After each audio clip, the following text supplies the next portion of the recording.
Hi hello, ഇന്നൊരു പുതിയ വീഡിയോയിലേക്ക് എല്ലാവർക്കും സ്വാഗതം. നമുക്ക് ഈ നാരങ്ങ നമുക്കിന്ന് അച്ചാറിടാം. ആദ്യം നമുക്ക് ഈ നാരങ്ങ അരിയാം.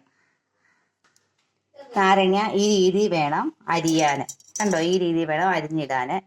നമ്മൾ ചീഞ്ചട്ടി വെച്ചു. ചീഞ്ചട്ടിലേക്ക് നമുക്ക് ഉപ്പിടാം.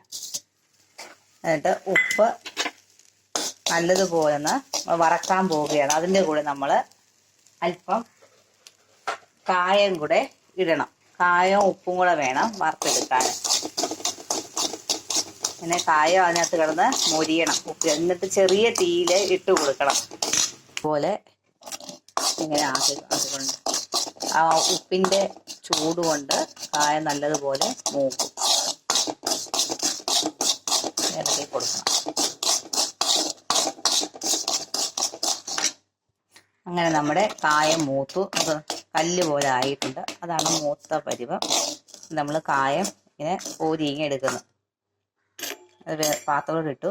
തോനെ ഉപ്പാണെങ്കിൽ തോന്നുവാണെങ്കിൽ കുറച്ച് ഉപ്പ് നമുക്ക് മാറ്റാം. അപ്പം മാറ്റുമ്പോൾ നമുക്ക് ഇപ്പോൾ കുറവാണെങ്കിൽ നമുക്ക് തിരിച്ച് അതുപോലെ ഇടാം. എന്നിട്ട് ഇതിലേക്ക് നമ്മൾ അരിഞ്ഞ് വെച്ചിരുന്ന നാരങ്ങ ഇടുന്നു. എന്നിട്ട് ആ ഉപ്പുമായിട്ട് ഇങ്ങനെ ഇളക്കി കൊടുക്കണം.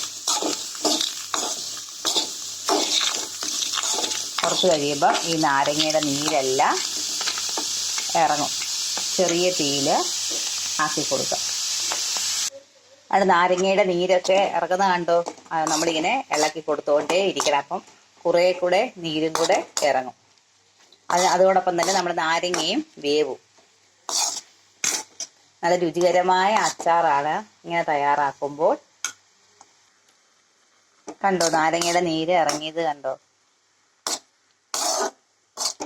കുറേ കൂടെ വേവുമ്പോൾ കുറേ കൂടെ നീര് ഇറങ്ങും.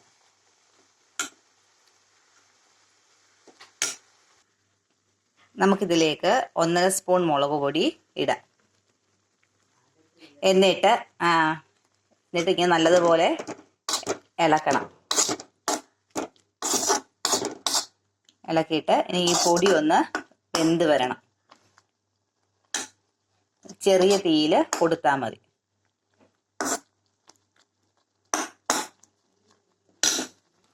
ഈ തിളയ്ക്കുന്ന സമയം കൊണ്ട് നമുക്ക് ഈ കായം ഒന്ന് പൊടിക്കാം. അങ്ങനെ നമ്മൾ കായം പൊടിച്ചു വെച്ചിട്ടുണ്ട്. ഇതിനി നമ്മൾ അച്ചാറിലോട്ട് ചേർക്കാം. എന്നിട്ട് തീ ഒന്ന് ഓഫ് ചെയ്യാം.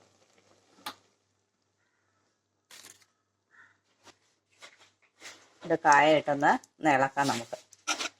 എന്നിട്ട് ഇതിലേക്ക് കുറച്ച് ഉലുവാപ്പൊടിയും ജീരകപ്പൊടിയും കൂടെ ഇടണം.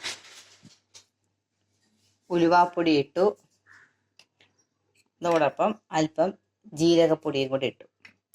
ഇട്ട് നല്ലതുപോലെ ഇളക്കണം. ഇതിനകത്ത് ഉപ്പ് ആവശ്യത്തിനുണ്ട്. ഉപ്പ് നോക്കിയായിരുന്നു. അങ്ങനെ നമ്മുടെ നാരങ്ങ അച്ചാർ റെഡിയായി കഴിഞ്ഞു. ഈ വീഡിയോ ഇഷ്ടമായെങ്കിൽ ലൈക്ക് ചെയ്യാനും സബ്സ്ക്രൈബ് ചെയ്യാനും മറക്കല്ലേ. Okay, by.